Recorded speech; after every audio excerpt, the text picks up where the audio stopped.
My name is Carl Quo, and this is Founder Quest, a podcast about the journeys of starting a game studio.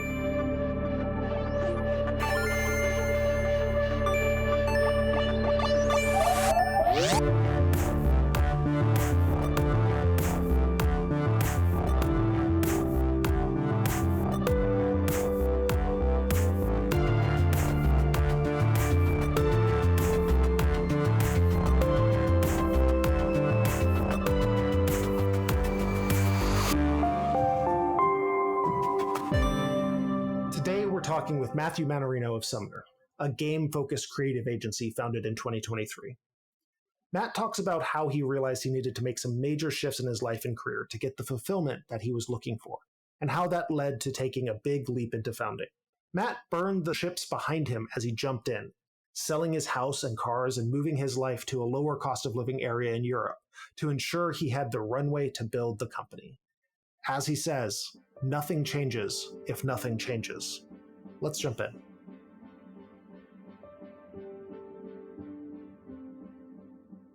The place that I normally start and where the conversation really kicks off is there's usually a moment. For me, at least, it was a moment where the idea of starting a company went from, oh yeah, maybe I'll do that. Maybe that's the next thing too. No, I am emotionally and mentally committed to this. It is happening. I haven't figured it all out yet, but it is happening. And I'm curious if you could talk a little bit about what led up to that moment for you and what pushed you over the edge. Yeah. I had worked at Riot for almost right out of college. I was super young when I first started working at Riot. I don't know, super young. I wasn't I was maybe 24 or something like that. Mm-hmm. Pretty young still. And it was my first professional job. I kind of worked for some startups and stuff previous to that, but Riot was my first proper place. And I worked there for 8 or 9 years and just adored every second of it. But as a creative person, I also just knew I couldn't stay in the same place forever because I would not grow as a creative. All of the great creatives and writers and designers and artists that I adore, or even chefs as well, they leave their kitchen, right? They leave where they're a sous chef or an executive chef, or artists moved from Los Angeles to Paris, or writers, change genres, right? You have to change as a person. So I left Riot and went to Epic Games to be a group creative director, executive creative director over there. And I had a really hard time transitioning from somewhere like Riot to somewhere like Epic, which is a little bit more, I would say, traditionally structured, quite a bit more corporate, quite a bit more top down. And so I had a really, really hard time, especially as a creative who wanted to kind of push the bar and push the status quo. And the kind of seed of starting an agency had always been, becoming a founder and starting an agency had always kind of been in my mind, because even as a creative director at Riot and a creative director at Epic, we had worked with a lot of agencies, and the challenge that we always ran into was that none of those agencies, not none of them, some of them understood games okay, but more often than not, the agencies did not understand gaming at all. We would always get pitches that were very, very inauthentic, not to the faults of the people in the agencies. It's just that old school agencies aren't set up to understand gaming.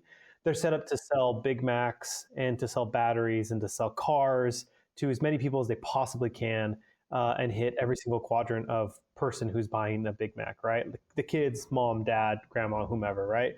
Gaming has these really hardcore niche, big audiences, but those big audiences are still hardcore niche, right? And so we would get general gaming pitches, right? We would get pixels and kids on couches, and we would get epic win and GG and all that stuff, right? And when you showed that, to even League of Legends players, they would just be like, this is weird and doesn't feel right and doesn't speak to why I'm so mad that you're reworking Mundo or anything like that, right? But to try to convince an agency, try to tell an agency that, you'd have to onboard them for a year into what makes this game weird and special.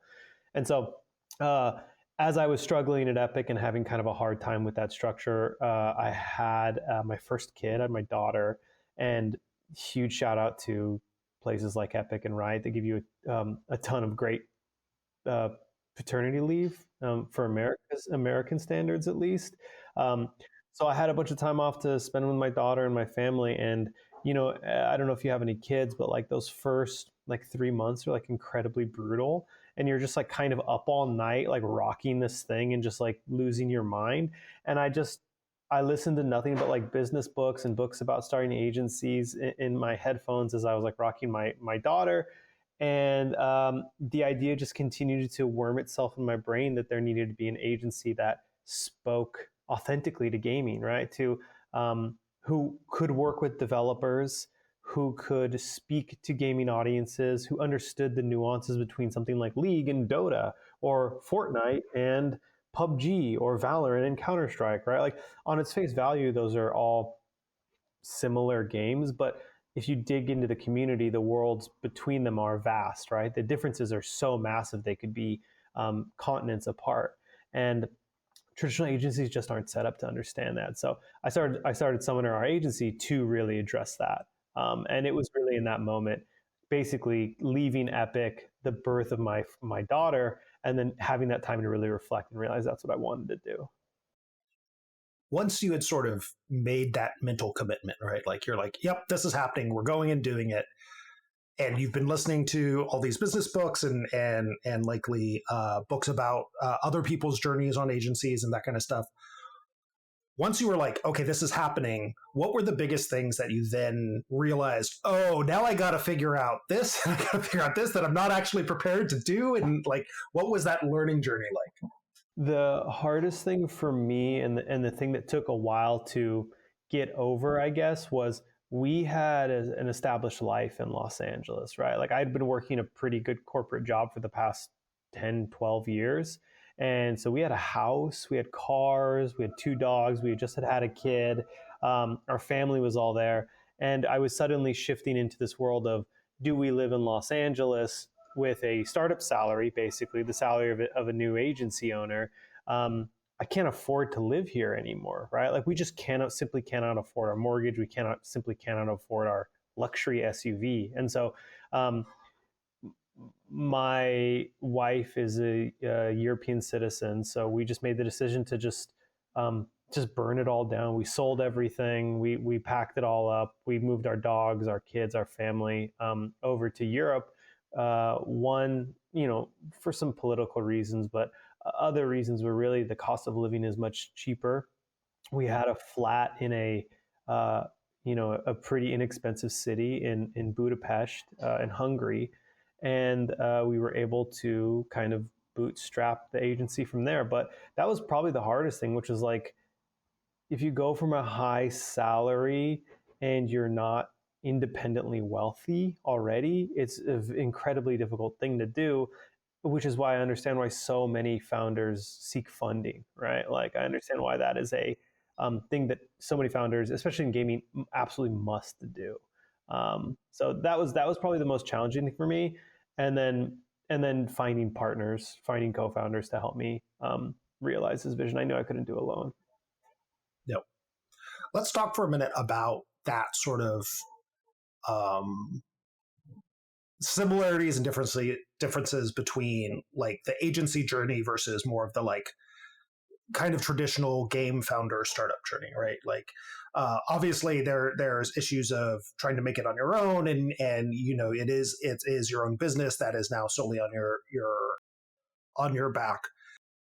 But also an agency works much more as similar to like a co-dev shop or a other sort of one that is doing contract work for other clients and is sort of rotating that stuff. From your perspective, like specifically to agencies, which is really on this sort of like marketing, publishing, distribution side of things, how have you sort of seen it be like your friends who are founders' journeys, and how have you seen it be really different? I think it really comes down to that funding idea. In a lot of ways, our journey is easier than a traditional, like going and starting your own studio, and a little bit harder at the same time. I would say it's easier because we're not beholden to anyone or any specific kind of like investor or anything like that who has like strong expectations for what we need to do. Everything we are fully independently owned. So if we want to make our brand's pretty weird and different. Like we are able to do that because we own this thing, and we're able to just fully be independent. The harder part is that we are like, day to day, right? Like we're not literally day to day, but if we have a bad 6 months, it could be disastrous for us, right? I think when you have funding, you're like, okay, you have runway for 2 years, 3 years, whatever, right? At least you have that time to make a proof of concept or build your thing you're trying to build. So I would say that's probably the biggest difference is that funding idea. And then just like the scope and scale. I know even with like small studios that get funding, they can hire a handful of people, some freelancers, whatever. For us, we started with 3, and it's taken us about a year and a half to build up to 9 total employees. But that was a pretty slow process, and has been unlocked through us by being able to have a couple of retainer clients and work with them. When you think about the journey you've been on so far and like the path from that sort of like perhaps unhinged mental commitment during paternity leave to now, what's the sort of like biggest thing that if you met a fresh-faced version of yourself being like, I think I'm going to start an agency, like what is the thing that you're like, here's what you need to know, here's the biggest learning I can pass to you from this whole journey that I've been on? That's such a good question. I mean, I think the biggest thing would be, I guess my biggest pain point is that we have taken a while we started out redefining ourselves as not an agency and not working in the traditional agency structure. However, for the first year or so of business, and even a bit now, we are still kind of approaching the way that clients approach us as a traditional agency. So we're still pitching on projects a lot. We're still doing unpaid pitches, unpaid RFPs. It's not really stuff that I want to be doing.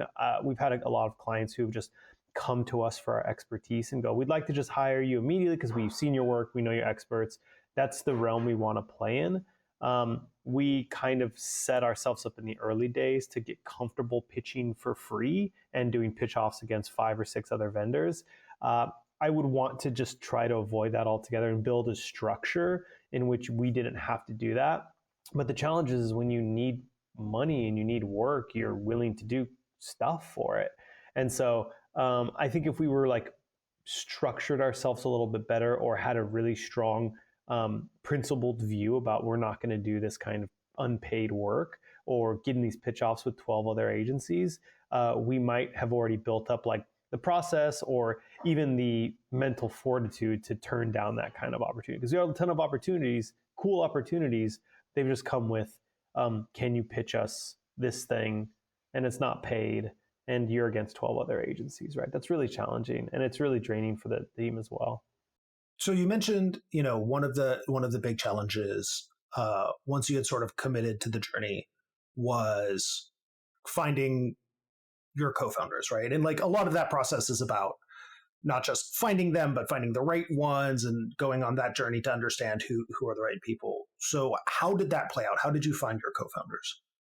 I knew, so my background is in creative concepting and copywriting. I'm not an artist. I knew that I needed an art partner and a design partner. If we were going to be an agency that offered basically, I like that you use the example of co-dev because we basically call ourselves like a co-marketing agency where we're basically a co-dev, but we handle all of the marketing and creative stuff for studios. That's kind of how we position ourselves, where a co-dev would do coding and rigging and everything. We basically do all the marketing. We needed to have a design arm of our studio in order to offer that, logos, branding, you name it. So I know I needed that. And so actually a friend of mine who had worked, he was agency side at an agency called Thinking Box. And he had worked with me at Riot on a couple projects, and we always kind of liked each other and vibed really well. Cal Wen is my other co-founder. And he had kind of hit me up and let me know that he was leaving his position at Thinking Box. And we were just catching up, and I was like, hey, I have this idea for an agency. What do you think? I love working with you. You're incredibly talented. And you have a really good relationship with a bunch of game studios already. What do you think? And he was kind of a little skeptical at first because it is a crazy proposition just to be like, let's do this weird thing. Like, I'm going to sell my house and move to Europe. Like, are you on board? And he was like, yeah, maybe. And we got our just first opportunity to work on a project pretty quickly, thanks to the team over at Theorycraft. I'd worked with a bunch of them at Riot already. And so I talked to them about it. I talked to Joe Tung, the founder of Theorycraft, about what I was doing. And he was like, he's the raddest dude in the world. I owe him so much. He was like, cool, come do stuff with us, right? And so me and Cal were able to like have an in-person session with the team, help do some branding stuff, help do some creative stuff, and it went really well. And that kind of like, I guess, pushed Cal over the edge, and he realized like this is what he wants to do. We both found it incredibly liberating after being working corporate for so long. And so, yeah, Cal got brought on, and then our other co-founder Jordan, he was a former Riot guy as well. And he really handles everything that like the creatives are way too dumb to handle, like contracts and legal and time, like making sure all the things that like our company would implode if he wasn't around. And so his main thing from the beginning was like he just wanted to empower Cal and I to do the best possible work we could do, and he would help handle everything else with running the business. So he's like our managing director, I would say, and he helps run the ship. But he and I have known each other basically. We started at Riot at like the same time. We've known each other for like 12, 13, 14 years, and he's just like the best dude in the world. And so it was really easy just to bring him on. He was already excited about the opportunity, and yeah, that's how we met everyone. That's awesome. Did you were there folks that you sort of talked to about the potential journey and ended up deciding, oh, this isn't the right fit as a co-founder, or did it sort of organically come together as Jordan and Cal pretty quick? It organically came together. I had been pitching this idea of an agency for games specifically for like so long, for like as long as I'd been working even at Riot, because I would just be getting these pitches. I ended my career at Riot in esports, like doing creative, running creative for esports at Riot. And that's where you engage with a lot of different agencies because they're working on stuff like the World Championships or these bigger events. And so you engage with a ton of agencies, and they would just give you the craziest pitches in the world, like things you just couldn't believe that you were hearing or seeing. People who had you could tell like literally like had learned about League of Legends maybe the week before, right? Like absolutely. Mm-hmm. So I was always just like, man, it'd be so incredible if someone started an agency that just handled gaming, et cetera, et cetera. And so I've been just talking to everyone about it. And I think as a founder, you get a lot of this kind of, I would take a step back and say, pre all of the layoffs in tech and gaming post-COVID, if you talk to people about starting your own thing, they would be like, you're nuts. Things are so secure and stable here. Gaming and tech is untouchable. We'll never hurt here. Look, we have a ping pong table. We get an ice cream truck, right? Like you talk to anyone, like any employee at any tech or gaming studio. And so they would always tell me like, you're nuts. Like, this is crazy. This is a cool industry you're in. Just stick in it.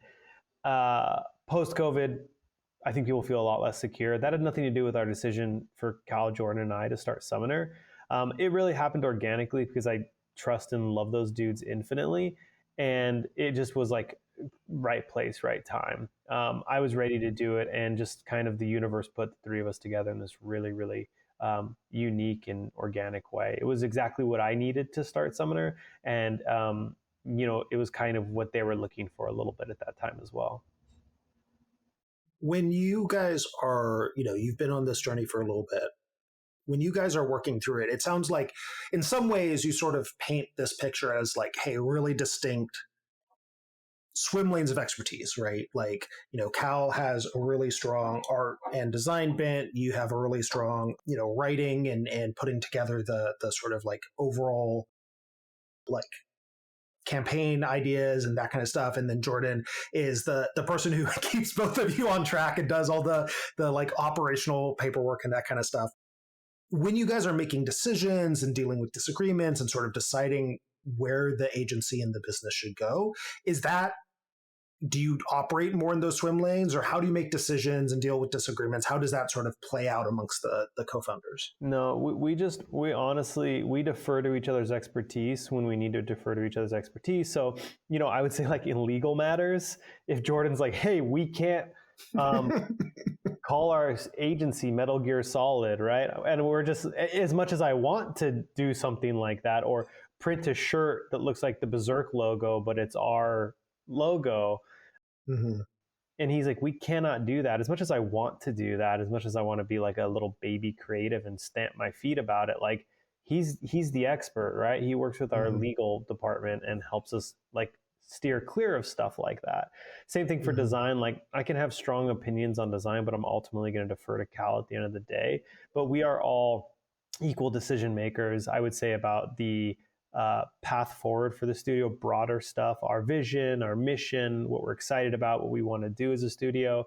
That's where we're all basically just kind of equal founders in that area, but deferring to each other's expertise in most cases. It's been really simple. All three of us are pretty ego free, and we are comfortable with open debate. Of course, like there'll be times where we get frustrated or something like that, but we had just talked about, actually, there's an agency in the agency world called Madwell, and Madwell just recently kind of imploded because the founder had this massive rift with his CMO and COO, and they weren't paying employees, and it was this whole really messy, very ugly thing that had a lot of public like scrutiny in the agency world. And it was really all because it sounded like there was a huge dispute between the executive team and the founder team. And so we've always just been like, hey, we're never going to be that, right, guys? Like if we have a problem, just talk to let's just talk to each other, right? Like let's be totally open and transparent, because if we let this stuff build, it's going to end up like this other agency, right? And it's just death. One of the things that I personally wanted to ask about when I knew you were coming on is, I don't know if it's, whether it's a tagline or, a mission or a purpose or what, but one of the things that you guys often use in your materials about your own agency is nothing changes if nothing changes, which I think is a very powerful statement that can be taken in very pithy ways, but I always have taken it as a much stronger statement than that. And I'm wondering if you could talk a little bit about where that comes from, what it means to you and the team, and why it's so central sort of to what you guys do. It kind of ripples into a bunch of different meanings for us, which is why we use it a lot, and it's kind of our North Star. Personally, for me as a founder, it was that at my life at the time when I was thinking about starting Summoner, I, as I talked about, had a house and a car, and we lived in a nice, beautiful place in Los Angeles. And I was working a job that I felt, frankly, quite depressed working at. And I thought, I worked with people who had been doing it for 15, 20 years. I saw people retire. And I thought I could do this for the rest of my life and be comfortable, and probably at the end of it, when my retirement, pretty wealthy. But would I be happy, right? And the thing that kept coming up in my mind is that nothing here is going to change unless I change, right? Nothing changes if nothing changes, right? And I will just continue to feel this way and feel like a zombie, or feel depressed, or feel completely unsatisfied in the work that I'm doing if I don't do something about it. And so that was really kind of the mantra that pushed me personally through all the uncertainty and the terror and everything that comes from leaving comfort for the great unknown, right? Like this crazy kind of journey that you've burnt the boats, you've burnt everything behind you, and you just have to go straight forward, right? And the thing I would always just continue to tell myself in my head is that nothing changes if nothing changes, right? I will continue to be in stasis. I will continue to just maybe, if I leave this studio, I'll go to another studio, and maybe I'll be marginally happier for 2 months, and then I'll probably be unhappy again. And then I'll leave that one, and maybe I'll be marginally happy, but like I know this isn't what I want. And so my life will not change unless I change it drastically. And in terms of how we think about it for the studio, we think that game marketing following a traditional marketing advertising model is broken. We don't think it works well. We don't think that you can apply traditional advertising methods and buying big billboards and buying commercial spots during the Super Bowl. That doesn't work anymore. Gamers don't want that stuff anymore, right? Like they want authentic connections, they want community, they want new and vibrant. I mean, we're seeing just like this incredible ripple of indie game revolution right now because people want something different. And so for us, Summoner's ethos is also that we're going to continue to just make the same pieces of key art and the same trailers and the same branding. Everything's just going to look the same unless we change it, right? And so for Summoner, it's about radically changing the future of games marketing, the way it looks, the way it feels, the way we approach customers and clientele. It also applies to a non-endemic brands who want to get into gaming, right? Like your Pringles or your, Gillettes, right? Like I've seen such abysmal advertising tailored to gamers from those non-endemic brands because it's basically just traditional agencies being like, yeah, well, this worked for Burger King, it'll work for you guys, and it doesn't. It feels weird and cheesy and cringy. And so for us, we are focused on making a radical change in the advertising industry for games and game adjacent stuff, and we want to be the best in the world about it, but we have to change how we think and how the industry thinks. And so that's also like a guiding light for us. That yeah, we can hang back and collect paychecks, but are we changing anything? And nothing changes if nothing changes. So that's how we think about it.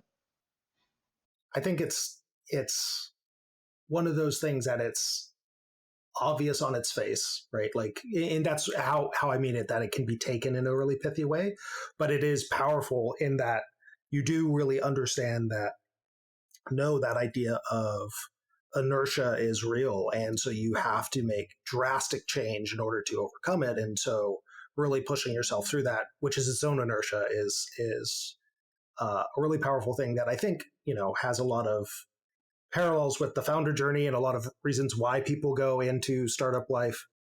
It's the reason why I really like this podcast and the work that you do, because you are talking to people who have accepted nothing changes if nothing changes. I can't tell. I mean, actually, you probably know this really well. I can't tell you the number of people I've met who go, "Oh, dude, I'd love to do what you did. I'd love to do what you're doing." Or I have this really cool idea for this coffee shop that's also like a bike repair shop. Or, oh, I want to start my own arcade. Okay, do it. Okay, go and do it then, right? Like, what do you like? Nothing changes if nothing changes. You can talk about this until the cows come home, but if you don't do it, you're always going to talk about it and never actually realize it. And the thing I told myself is at the end, especially because I just had a daughter, I don't want to, no matter how this thing turns out, I don't want her to grow up and her to be like, did you do the stuff you wanted to do as a younger parent? And I go, no, I was too afraid. I was too freaked out. I was too scared, right? Like, what kind of model is that for her, right? Like, and so I could have never lived like that, and it got to the point where I just couldn't live like that anymore. It was like, yeah, and so that's the thing. I find it frustrating when I talk to people and they have all these huge dreams. I'm like, okay, please do it then, right? Like, if you have to sell your house, if you have to sell your car, if you have to work 2 jobs, then do that, because the alternative is unhappiness for eternity, right? Like, it doesn't make any sense to me, but yeah. So one of the pieces that we often talk to founders about is sort of their relationship with fundraising and sort of the realities of it on the startup side. In sort of the co-dev, co-marketing agency world, it's a little bit different, right? Like you're really on, rather than fundraising from VCs and going on this whole pitch process, it's much more you're going and finding those partners, those clients that you end up working with, and to your earlier point, right? Like a lot of what you can do with the business is just about how well do you bring those in? Do you get some on retainer? Who's that? Who's Joe Tung for that founder that is the first client that gets you off the ground? I'm curious though to talk a little bit about sort of your emotional journey along that, right? Because you sort of mentioned that, it's been hard, it's been slow growing. There's been a lot of places where it feels like you've ended up doing sort of the pitch alongside a bunch of other agencies, maybe more than you'd like, right? But the realities of just making sure money came into the business is sort of push some of that. How has that been for you personally, and dealing with it and dealing with that treadmill of trying to bring money into the business for an agency? It's a challenging question. I would say that the one distinction I have is that we have we've done very, very well in our year and a half since opening. It has not been financially difficult for us. We've been able to support ourselves and grow our teams. I didn't think I was going to take a salary for a really long time. Actually, that's why I moved to Budapest. And we were able to take a salary pretty quickly. Obviously not matching like a corporate salary, but we're able to pay our employees and have health insurance and do all this really cool stuff. And so I feel really fortunate for that. And that has been primarily because we have an incredible network. The three of us founders all come from gaming. People liked us when they worked with us. We weren't assholes. And so people aren't like, oh, I hate that guy, like I never want to work with them. We were good and talented plus nice people, which is like a recipe for, I want to work with you, right? Like I have a budget for marketing. Let's bring in the guys at Summoner, which is really cool. And we've built a team full of basically a ton of people who come from gaming who also share similarities. And so that has been kind of a really beautiful blessing for us for a long time. I would say the emotional journey more so has been for us about refining our mission and vision, which is the thing that is emotionally taxing, where you are running the day-to-day of the business. We have clients, we have retainers, we have a lot of work that we have to do. But there's this other part of me that's always just like, are we the best we could be? Do we have crystal clear clarity on what our goals and missions are? And are we working towards achieving that every single day? My ambition is for us to run like a 3-star Michelin restaurant, right? Like I want us to have that level of quality, that level of control, and that level of consistency and talent in our agency. It's very difficult to do that when you're also running like the day to day. So that has always been, I say it's like a sense of frustration where you wish you could just be like, okay, 6 months, we're not going to take on any work. And we're just going to get really good at what we do and figure out what we want to do really well. Those are harder realities, and you're able to do that the more you scale. But so that's been like the more challenging emotional part. However, I think we're just slowly getting there. It's taken longer than like a sprint, but for me, that goal of building that Michelin star kitchen that is our agency, we're getting closer and closer to that. And so I'm feeling quite uplifted by that lately. That's awesome. Yeah. You sort of mentioned that the last year and a half from a financial perspective has gone pretty well for you guys, right? Yeah. Like you haven't been on, sort of the classic founder's edge of watching the runway tick down and that kind of stuff. You've been doing all right. You've been able to grow the team. On that journey, what's been the biggest sort of surprise for you of how it's all gone versus how you thought it would go? This is like the corniest answer in the world, but I was hoping and trusting in like, this is very anime, like the power of friendship, that like I would have people who I love and trust in the industry. And then I'd go to them and say, you guys know I'm good. I know you guys need work. You know me, we're friends. Let's work together, right? And that I wouldn't get, oh, well, you guys are new, or I don't know, like, and I was not surprised to find, but delighted to find that there were so many people who came out and maybe they didn't give us work immediately, but they wanted to have a conversation with us, or they said, in 6 months, I'm going to have work.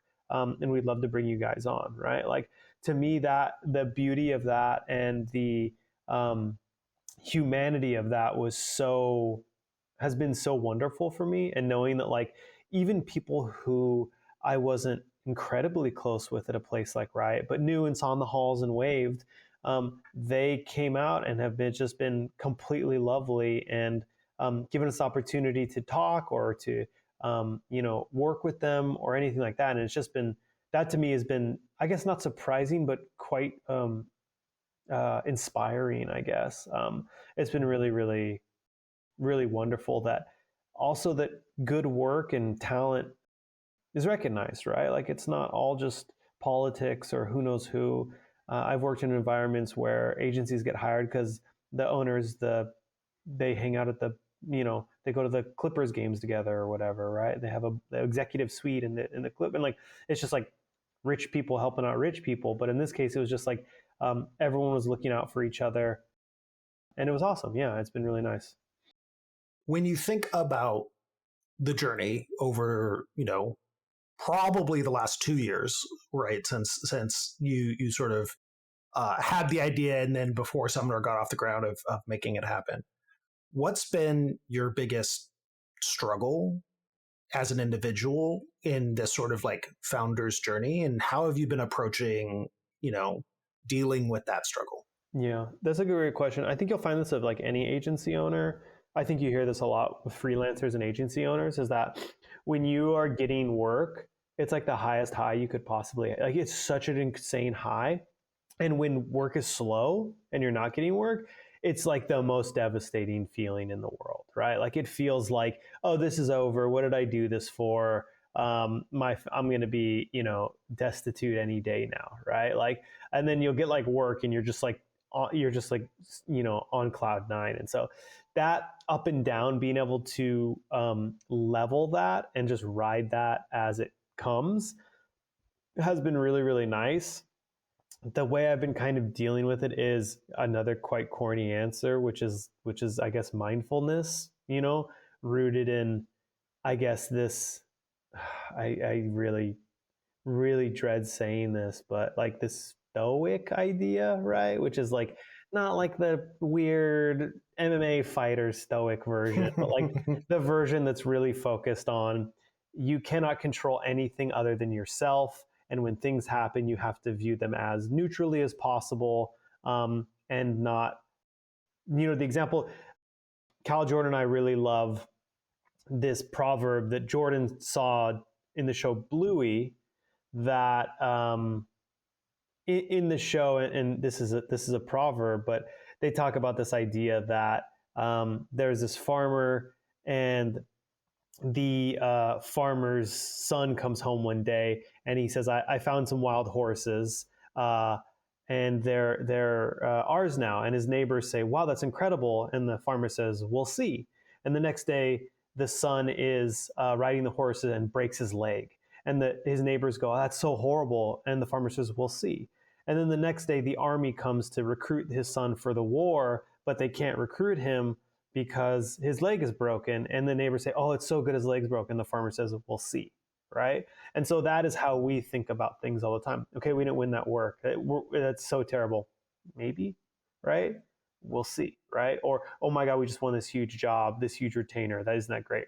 I don't know, we'll see, right? Like, so I try to view things as neutrally and as unemotionally as possible, as much as possible. Not to say that, passion and love and emotion aren't a thing that I feel, but when I have to understand in these ebbs and flows of getting work and not getting work, that the only thing I can control is me.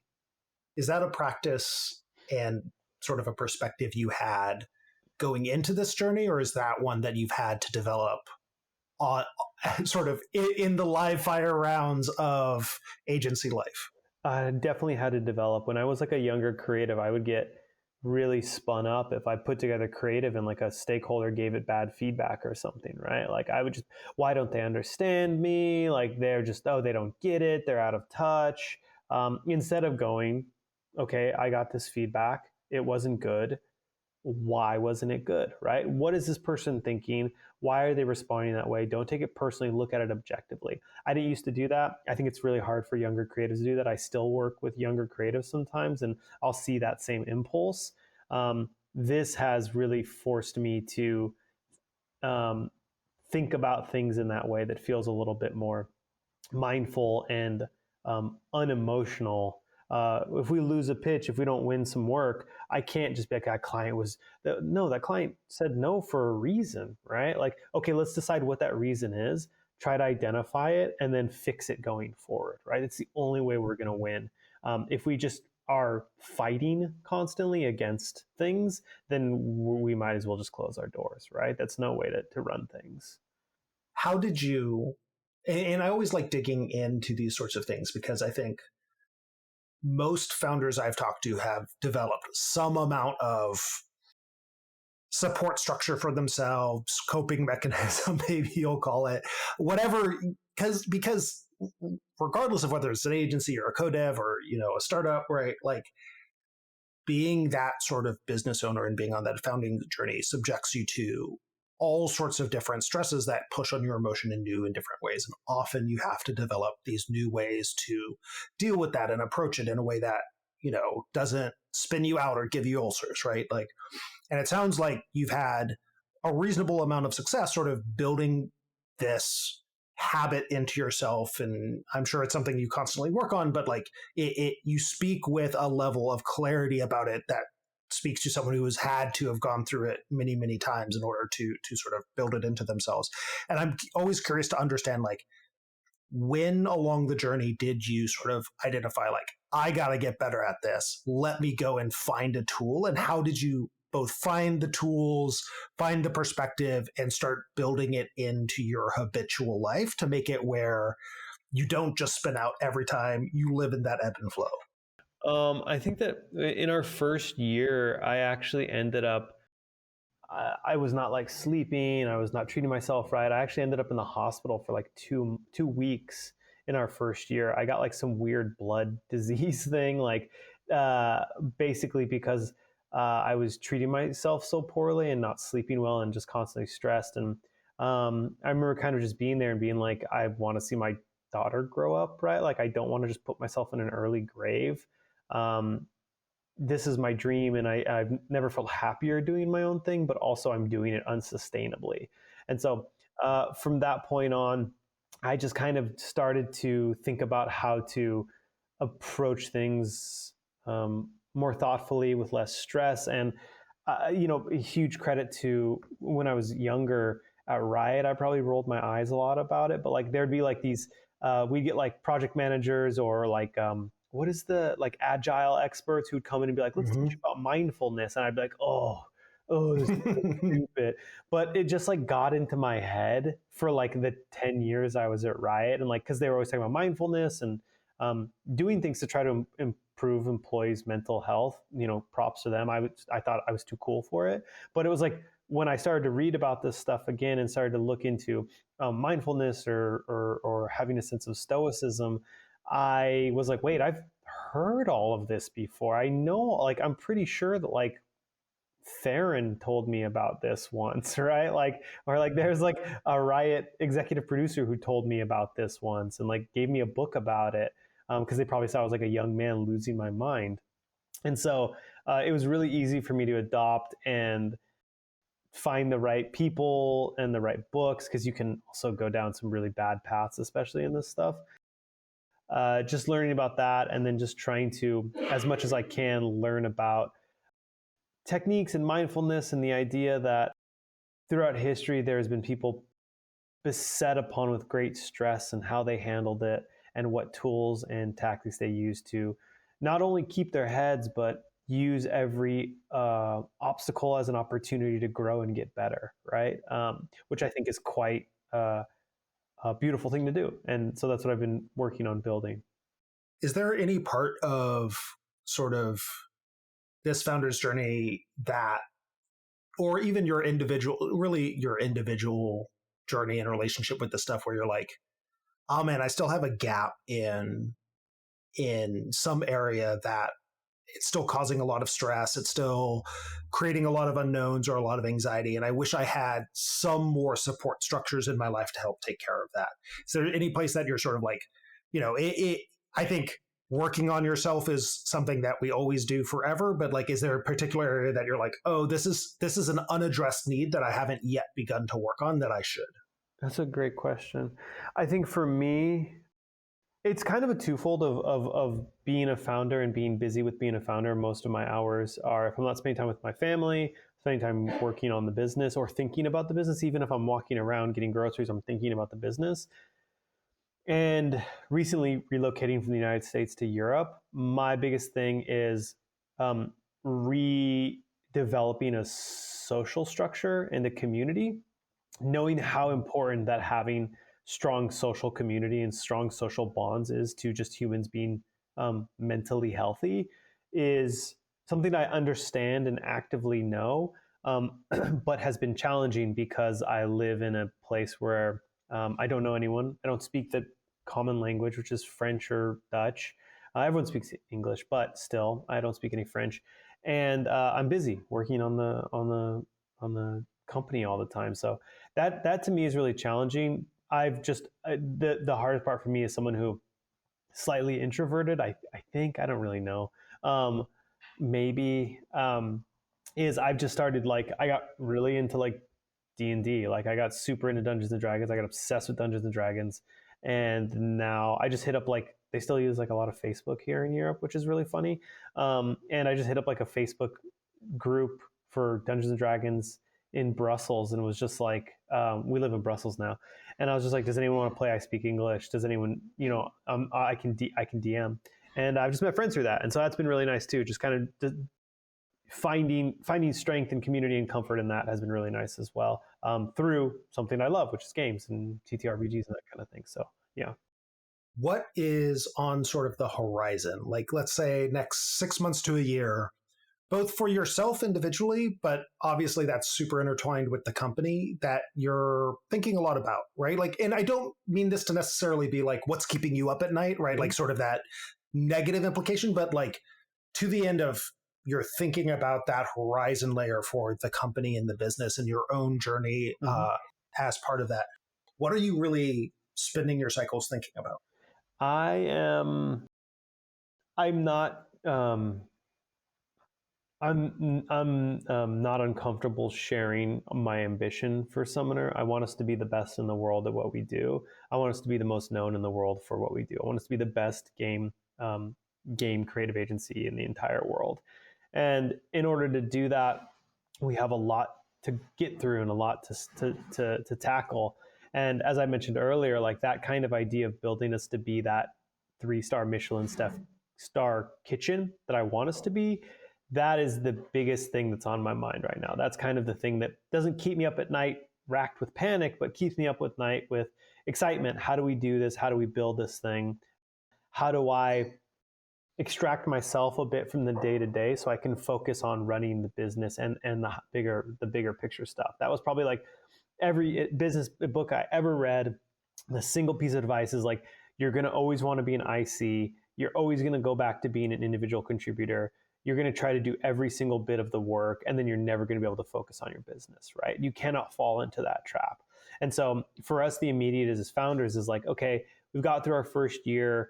We're doing good. We're not just like treading water. Now, how do we start to build the business and become the best in the world for the future? So that is the most important thing for me right now, is for us to become the greatest and have a quality bar that is unmatched anywhere in the world.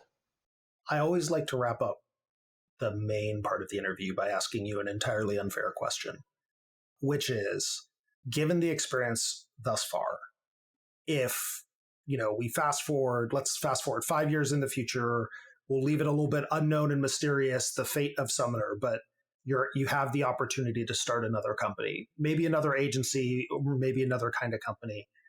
But given your journey so far, would you do it? Like knowing everything I know now, or yeah, yeah, of course. What is the alternative?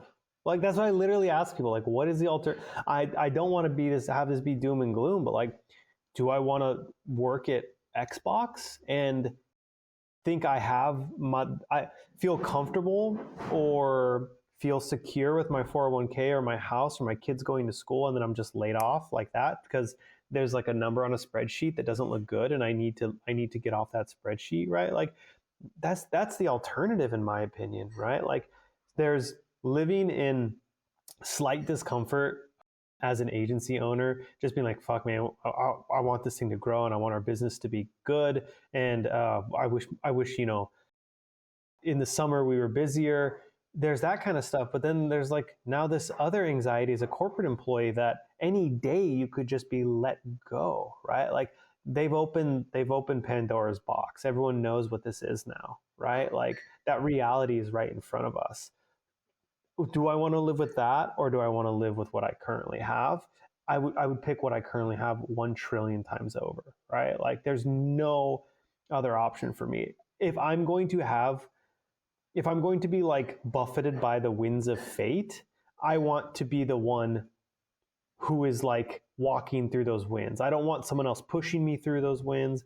I don't want someone else control of my destiny. I want to be purely in control of my destiny. So yeah, I'd choose it 1 million times over. I'd do anything. I'd like start like a banana stand or whatever, right? Like as long as I'm in control of my destiny, that's the most important thing. Maybe a coffee shop, bike shop. Yeah, exactly. Coffee shop, bike shop, or whatever. Yeah, it doesn't matter. I would, wax surfboards on the beach. It does as long as I'm in control of my destiny, because then you can, there's so much freedom in that.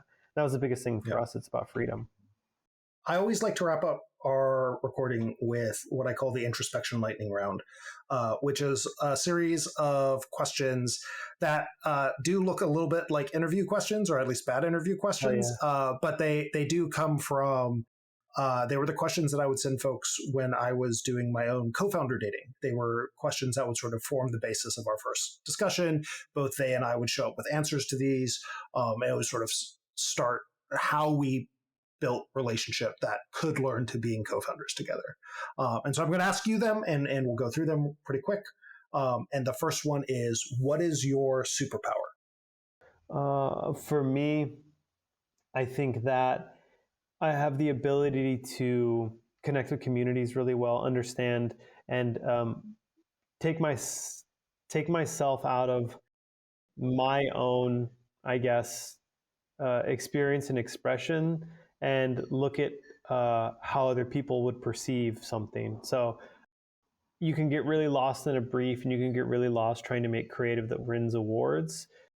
It's very, very difficult to try to make creative that just someone wants, that speaks to someone. I mean, you can see this in games too. Like you'll see full games go to market, and then people are like, wait, who wanted this? Like, why did we make this? And that's just like a symptom of people not being able to remove themselves and think, do people actually want this? Like, look at the world, look at everything around you. Is this something that people want? I feel I'm quite good at being able to ask that question and find some answers for that. What is, outside of that superpower, what are your biggest strengths? I would say that I've always been, I wasn't like classically trained as a creative. I didn't go to ad school, or I like went to like a weird, like defunct animation school. I'm just have a raw creative talent, I guess. I would say that I'm not shy about saying that. I would say that creativity and doing creative stuff comes really naturally to me, and I've always been very good at it. And the flip side of that is, what are your big weaknesses? What was the interview answer? Is like, I work too hard, or like I'm too detail oriented. No, exactly. I would say that my biggest weaknesses is that I'm a pretty bad like manager. Like I'm a pretty horrific manager. That's why like I don't have a strong sense of like creative empathy, if that makes sense. Like I guess like I'm very, very hard on creativity and creative ideas. Like if it's not good, I'm frustrated with why it's not good, with myself or with other creatives I work with, right? Or my quality bar is really, really high for creativity, and it's hard for me to be like, well, maybe this person gave you a bunch of bad ideas because their dog is sick, or they're having a bad week, or the state of the world is giving them anxiety. For me, that's not my first impulse to think that. My first impulse is to be like, this sucks, this is not good, right? So I could be a lot better about taking that step back and thinking like, why is this work not good, and could it be better? Is there an outside force that could be impacting it? what behaviors show up when you're under intense stress? Like what are your stress reactions in that way? I think for me, I get quite, I guess, like fixated on a thing, right? Like hyper fixated on, I would say like probably being incredibly stressed while running the company. I would just become like hyper fixated on every TTRPG rule in the world, right? Like I'm just like buying as many Dungeons and Dragons things I can, every module I can, and just like trying to learn everything about it because it's just like taking my brain away from that and creating this kind of sense of hyperfixation. But yeah, I would say probably that. And then what is something that needs to happen on a regular basis professionally to keep you from drifting into that sort of hyper stress state? I call them, if you're familiar with Magic, I call it, what are your upkeep needs? Yeah, I love Magic. For me, I need to have a creative outlet, like no matter what. Like it has to be. If I'm not doing creative work, whether that be personal or for Summoner, I'm like absolutely losing my mind. I cannot not have a creative outlet. If I'm feeling like overly stressed or I'm not sleeping or I'm cranky or I'm like depressed, I think like, are you doing a creative thing right now? And 9 times out of 10 I'm not. 10 times out of 10 I'm not, right? Like and then of course like this is like my greatest battle in life is journaling. Every single creative in the world, like who I admire, all of them, from like even like the Roman philosophers, like they're all like, yeah, I'd like wake up and write like X amount of things a day and just like freestyle write all the time. And all the creatives that I love do it. And so I'm just like, I'm going to do it. And then I'm just like, I'll do it like maybe for a week and feel really good. And then I just fall off. And like, it's a constant battle. And so I'm really trying to get better at that because I know it's such a powerful practice. Well, those are all the questions, and thank you so much for joining us on the podcast. Yeah, dude. If someone heard something that you shared or want to follow up with you or want to ask about how they can have one of the best creative teams in games marketing work with them at Summoner, how is it best for them to get a hold of you? I'm just on LinkedIn, Matthew Manarino, super easy. And Summoner is summoner.studio, super easy. So, but yeah, hit me on LinkedIn. Happy to chat. Founder stuff, Summoner stuff, whatever.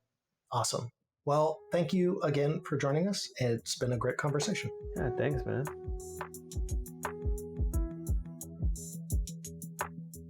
Thanks for listening to the entire episode.